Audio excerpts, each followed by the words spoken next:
Բարդ համակարգերի նախագծում։ Շարունակում ենք անալիզ դիզայնը,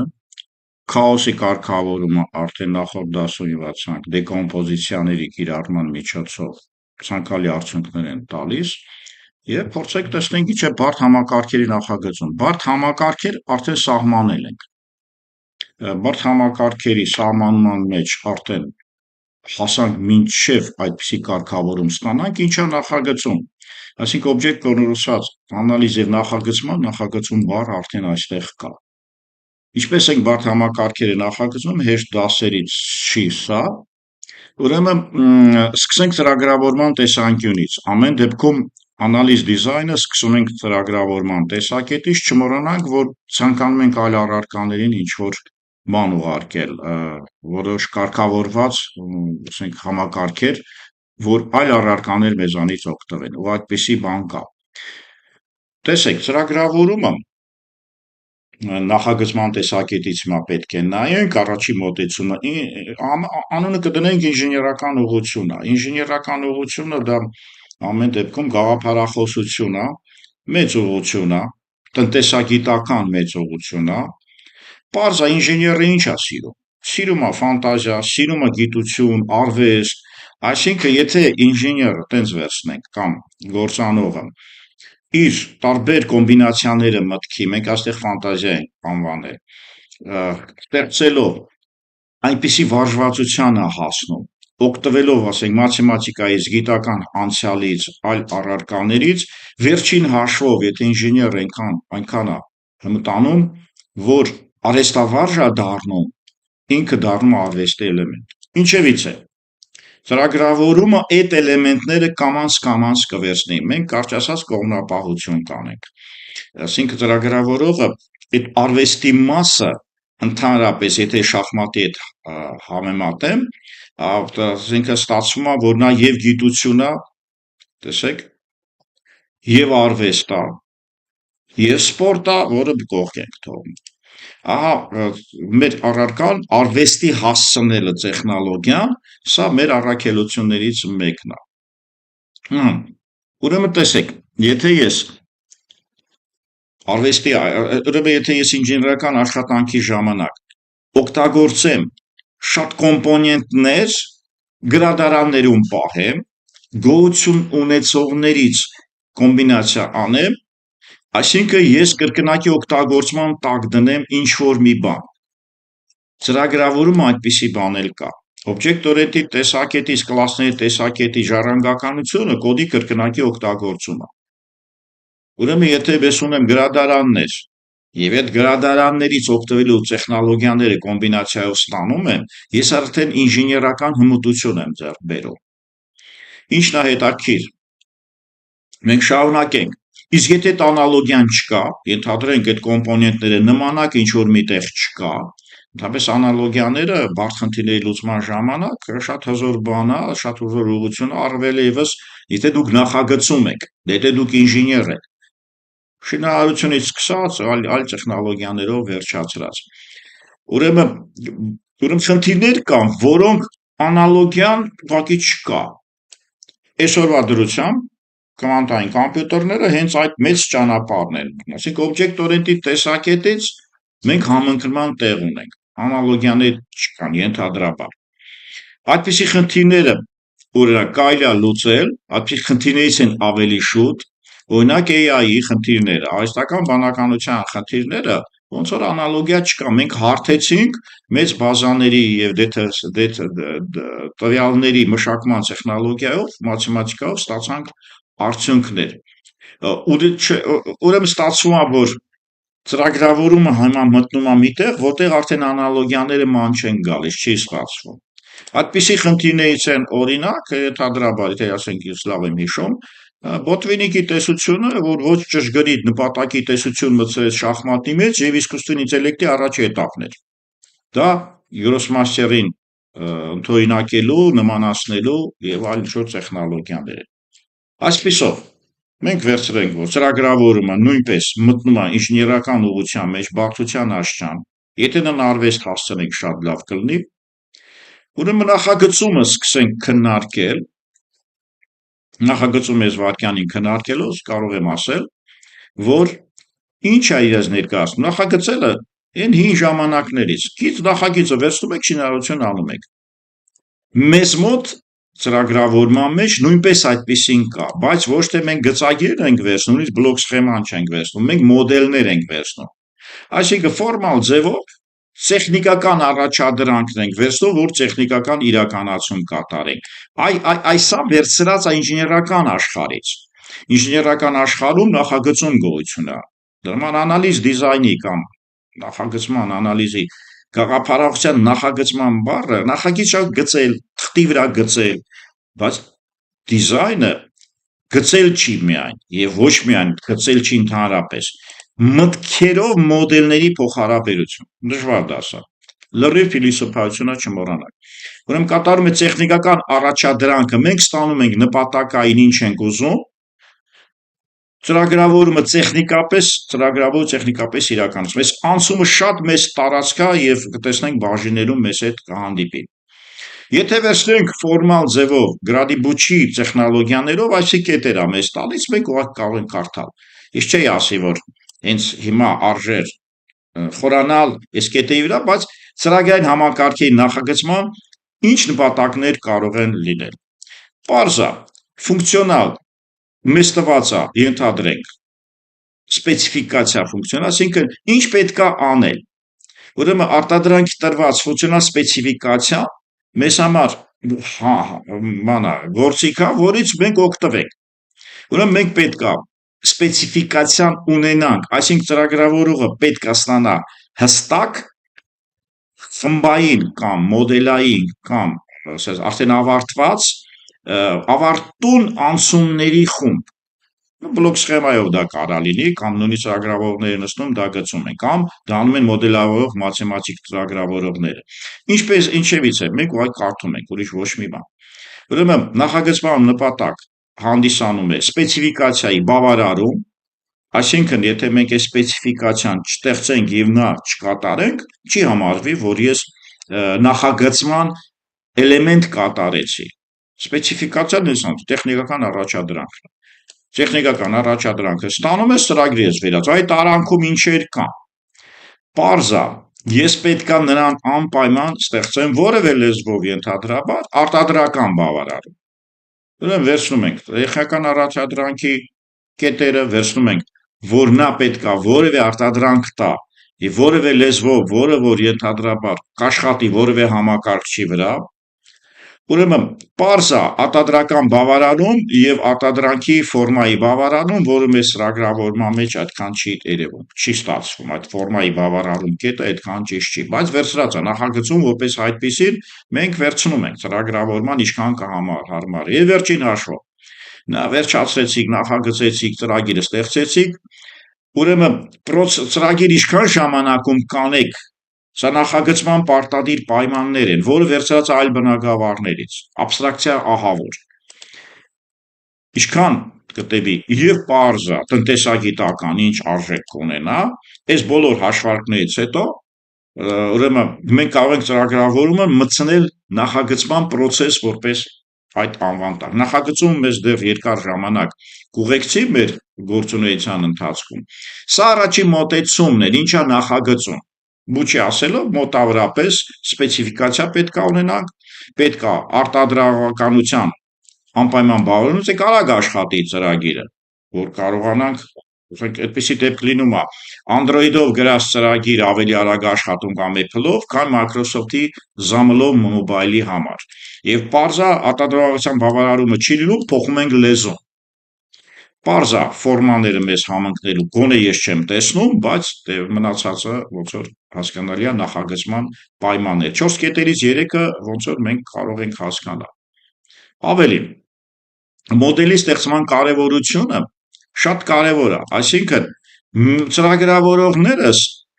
մոդելների տեխնոլոգիան նախագծման process-ի մեզ շատ է պետք գալիս։ Դրա համար այստեղ կոչվում է բարդ համակարգերի նախագծումը ինչ է ինձ ներկայացնում։ Ծրագրավորողը նրա որ մասը կենտրոնանա։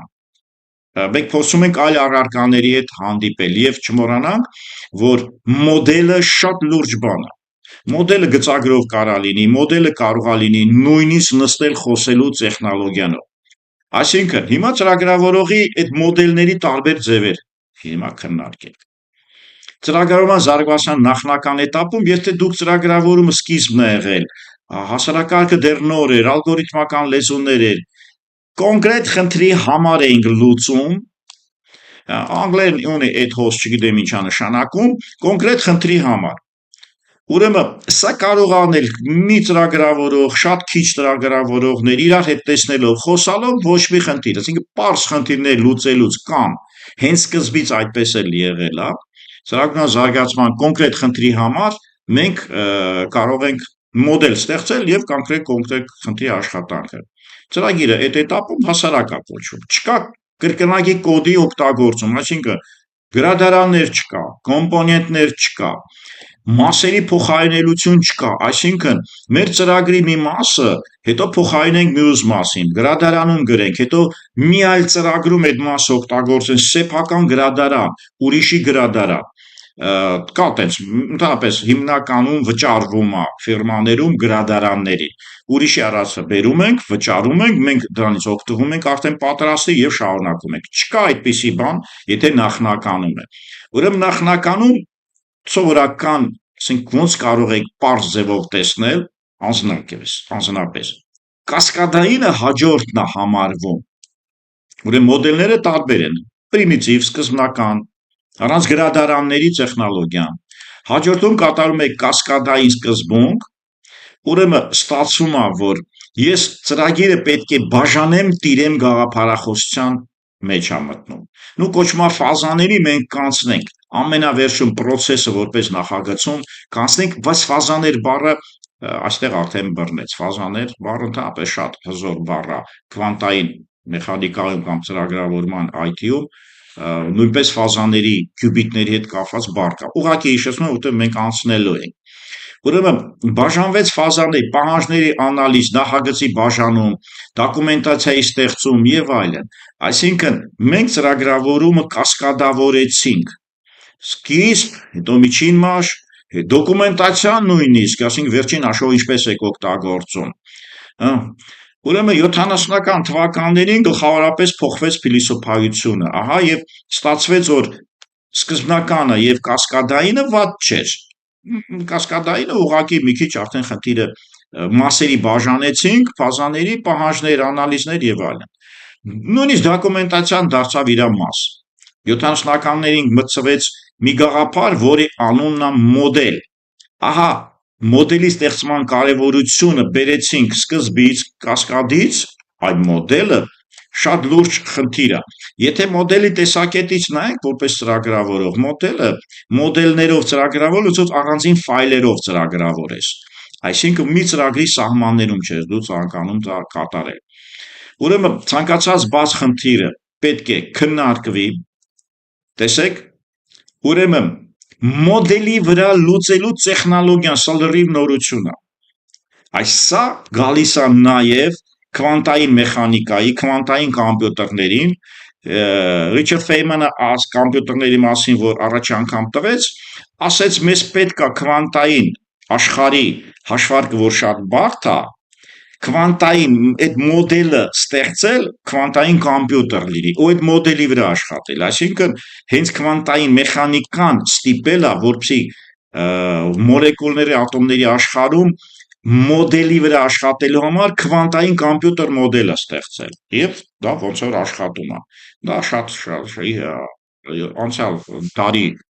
այսպես 70-ական, 80-ականների միտքն է եղել, որ մոդել բառը հենց այնտեղ է տրվել։ Ուրեմն ստացվում է, որ մենք նախորոք, այդպես է կա, շինարարության մեջ ինչ են անում։ Մոդելը սարքում են, նայում են, փոքր հատակագծով ցեղանին են դնում, նոր որոշում են, այսա մոդելը։ Ծրագրավորման տեսակետից նույնպես կա։ Մենք խնդիրը փորձում ենք մոդելավորել, նրա իրականացումը կատարել, մոդելից հետո, մոդելի աշխատանքից հետո նոր արդեն մենք իրականացնում ենք պրակտիկ իրականացում։ Ինչ է ստացվում։ Հենց այդ ժամանակ, երբ որ մենք մոդելների վրա ենք աշխատում, ուրեմն այսինքն մինչև ես ռեալ կիրականացնեմ իմ նախագիծը, ապա սկզբնական շրջանից որպես այդպեսին մենք մոդելի վրա կիրականացնենք, մոդելի վրա կփորձարկենք եւ կատարենք։ Օրինակ, ասենք տիեզերքի մեծ պայթյունի մոդելի վրա աշխատացնում են համբյուտերներ, որ տեսնեն հիմա տիեզերքը ուր է զարգանում։ Ինչևից է մոդելի գաղափարը մեզ համար կարևոր է եւ հենց մոդելների տեխնոլոգիան ընդհանրապես ընդունված է բարդ խնդիրների լուծելու համար, դուք մի հատ մոդելի վրա կիրառու, որ դա էժան լինի։ Ինքնաթիռը մոդելի վրա են աշխատում։ Էվրիստիկա գաղափարն առաջացավ, որ ծրագրավորումը այս գաղափարախոսությունից վեցեց էվրիստիկան։ Էվրիստիկան հենց հիմա զարգացել է, դարձել է AI, մարդկային տվյալների մեծ բազան գտնվում է մեծ ստատիստիկայի տակ, մարդու փորձը, նրա տրամաբանությունը, շախմատում օրինակ գրոսմաստերը ինչպես է խաղում, էվրիստիկայի գաղափարը օգնեց ծրագրավորումը կարողանա բարդ խնդիրներ լուծի։ Շախմատը բարդ խնդիր է։ Էվրիստիկան դա գրոսմաստերն է։ Ուրեմն գրոսմաստերը էվրիստիկ տեսակետից նայում ենք։ Մենք ոնց որ գրոսմաստերին փորձեցինք մոդելավորել։ Հայաստան։ Ուրեմն մոդելի ստեղծման կարևորությունը բարդ խնդիրների նախագծման ժամանակ այլ առարկաներում շատ կարևոր է։ Մոդելի վրա են աշխատում ինքնաթիռի շրջհոսելիության տեխնոլոգիան։ Մեզ մոտ նույնպես դա գալիս է եւ առավել եւս մենք մոդելներ ենք ստեղծում, այդ մոդելների վրա մենք կարողանում ենք օրինակ էվրիստիկայով խնդիրը պարզեցնել։ Ուրեմն մոդելավորումը կիրառվում է բոլոր բնագավառներում, մեզ մոտ այս մոդելավորումը, որը որ համարեցինք, որ խնդիրի քննարկելուց մոդելի լուծման համար մարդկային մոտեցում մեզ կօգնի, ծրագրավորման էլեմենտներ որպես աբստրակցիա, դեկոմպոզիցիա, հիերարխիա, որի մասին արդեն խոսացել ենք։ Այսինքն մենք այդպես կմոդելավորենք մեր բարդ խնդիրը, դրա 5 կետերով արդեն դրա մասին մենք նշել ենք։ Վերջին հաշվով, վերջում փորձենք տեսնենք ծրագրային նախագծման էլեմենտներ, ուրեմն ինչպիսի էլեմենտներ մենք գոյություն ունենք, չկա ունիվերսալ մեթոդ։ Այս ծրագրավորումը արվեստ է դառնում, ծրագրավորումը բարդ խնդիրը լուծելու ձև է դառնում։ Մենք հասկացանք, որ նա նախագծման տեխնոլոգիաներից վերցնում է շատ բաներ, օրինակ մոդելավորումը։ Առավել եւս ինքը մտցնում է իր մեթոդները, էվրիստիկ գաղափարախոսությունը, մարդկային ալգորիթմական մտածելակերպը մտցնում է իր մեջ, իսկ մոդելավորման տեսակետից 3 հատ գաղափար գոնե անցել ենք՝ աբստրակցիա, կոմպոզիցիա եւ հիերարխիա, այդպիսի տեխնոլոգիա գալիս։ Չկա ունիվերսալ մեթոդ եւ process-ը մի շատ կարևոր բառի է վերածվում, որը իտերացիա կոչվում է բոլոր մեծ նախագծման process-ները, սկսած հրթիռատեխնոլոգիան, սկսած օրինակ տիեզերանավ ստեղծելը, տիեզերանավ հրթիռներ ստեղծելը իտերատիվ process է, բոլորը պայթել է, բոլորը սկզբից։ Առաջի փորձ Տեսլան, որը որ Մասկը ստեղծում է, իր այդ մեծ հրթիռը հիմա անդադ պայթում է։ Իտերացիա անում այդ մարդը, փող է ծախսում, մի բան է փոխում, փող է ծախսում, մի բան է փոխում։ Ուրեմն բարդ խնդիրը նախագծումը որպես այդպեսին կա, ծրագրավորման նախագծումն էլ ասում է, որ ծրագիրը, որ մի անգամ գրում եք, ոչ միայն չի աշխատի, ինքը չի լինի ձեր ուզածը։ Անընդհատ իտերացիա։ Իտերացիա նշանակում է, ցիկլն էլ է իտերացիա։ Իտերացիա նշանակում է մի անգամ ստեղծելուց հետո վրայով ասել, փորձել ավելի լավացնել, պահանջները նայել եւ այլն։ Իտերացիոն տեխնոլոգիա վերցրած է ինժեներական տեխնոլոգիայից կամ ինժեներական տեխնոլոգիայի նախագծման մտքից։ Էլ եմ ասում, նախագծելը ավելի բարդ բառ է, քան նույնիսկ գծագիր անելը։ Ծրագրավորումը նախագծել բառը վերցրա եւ դրա համար կոչվում է object oriented analysis design, անալիզ եւ նախագծում։ Նախագծում բառը շատ դժվար է, ամբողջ առարկան մենք անցնելուց հետո նոր ինչ որ հետ կմնա դրանից ծրագրավորման տեսակետից նախագիծը ինչ է։ Շինարարական տեսակետից շատ ավելի հեշտ է։ Գծագիր անում ես, նայում ես, կատարում ես։ Ծրագրավորման տեսակետից մեզ համար բարդություններ առաջացնում եւ գրադի բուչինս կրկնենք ու սրանով վերջացնենք։ Պայմանական նշաններ ունենք 3 գլխավոր ընդհանրություններ, սա իր սահմանումն է, ես ուղղակի կարդամ մեկը-մեկի, ձեզ կներկայացնեմ, փորձեք դուք էլ ինքնագիտակցել։ Պայմանական նշաններ մոդելի նկարագրման լեզուն, օրինակ եթե դիզայն պատերներ այս առարկայից անցնում ենք, պայմանական նշաններ ունենք։ Քառակուսիները կլասներ են, թեքերը abstract կլասներ են, թեք ֆունկցիաները abstract մեթոդներ են, attribute նշանակում է տվյալների մաս, operation նշանակում է ֆունկցիոնալ մաս։ Մենք դիզայն պատերներից ես բանավոր արագ ասեցի։ Մոդելի նկարագրման լեզու UML նույնիսկ այստեղ կարող եմ ավելացնել, որպես ծրագրավորման մոտեցում UML։ Այս մի հատ էս կարմիրը սևացնեմ, ինչի համար, որ ուղղակի հիշեցում մեր իմացածին մոտեցնենք։ Մենք վերջի դասերում անցնելու ենք process տեխնոլոգիաները։ 3 գլխավոր ընդհանրություններ, այսինքն այս իտերացիաներ կատարելուց 3 գլխավորը OML-ի ստեղծում, process գործողությունների ճշգրիտ մոդել ստանալու համար։ Մենք այս process-ը մի ամբողջ դաս ենք, մի ամբողջ գլուխ ունենք։ Մեր ամենավերջի գլուխն է, որպես նախավերջի գլուխներից մեկն է։ Սա ինքը համարեց process բառը, անցնելու ենք UML-ը արդեն արցնել ենք լեզու, որը կնկարագրի մեր խնդիրը մոդելի վրա, մենք այդպիսի բան դիզայն պատերներից մեր այս առարկայի զուգահեռ պրակտիկ մասն է, զուգահեռ ենք անցնում եւ շատ լավ հասկանալի է, եւ ինչ գործիքներ, այսինքն միջոցներ մոդել նախագծման process-ը ստուգելու եւ արագացնելու համար։ Գործիքները այսպես է, գործիքներ բառը Օրինակ Visual Studio-ով աշխատելը դա կոմպիլյատորի ձև է, Python-ով աշխատելը մի այլ ձև է, այսինքն ծրագրավորման լեզու ընտրելը արդեն գործիք է դառնում։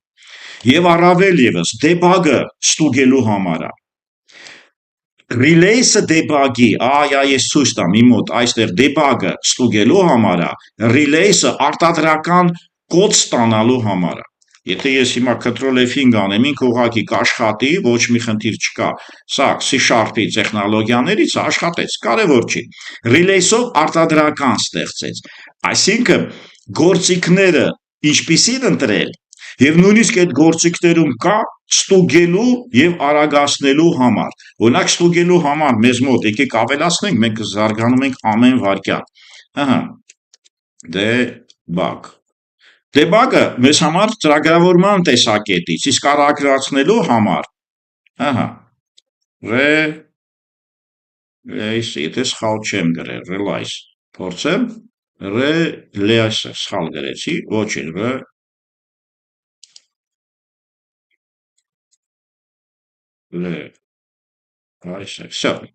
ուղղակի դա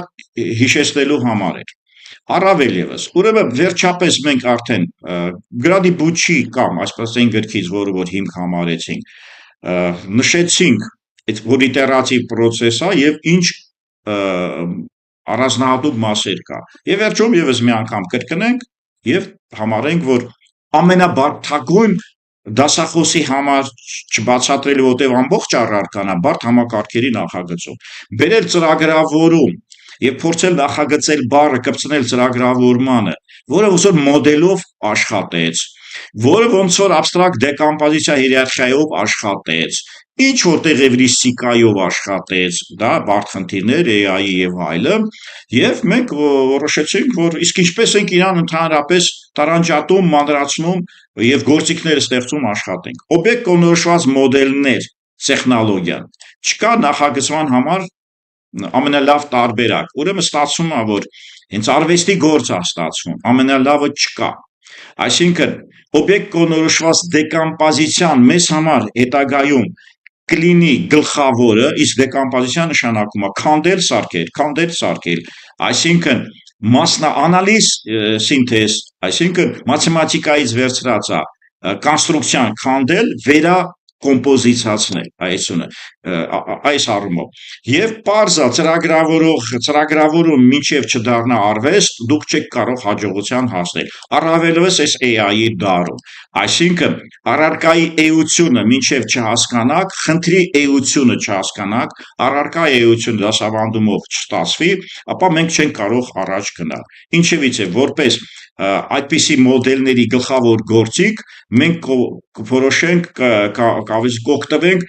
օբյեկտ կողմնորոշված դեկոմպոզիցիայից, որի մասին նախորդ դասին արդեն ասել եմ։ Այսինքն խնդիրը մասնատիր, որ տիրես դեկոմպոզիցիոն ձևով, իտերացիոն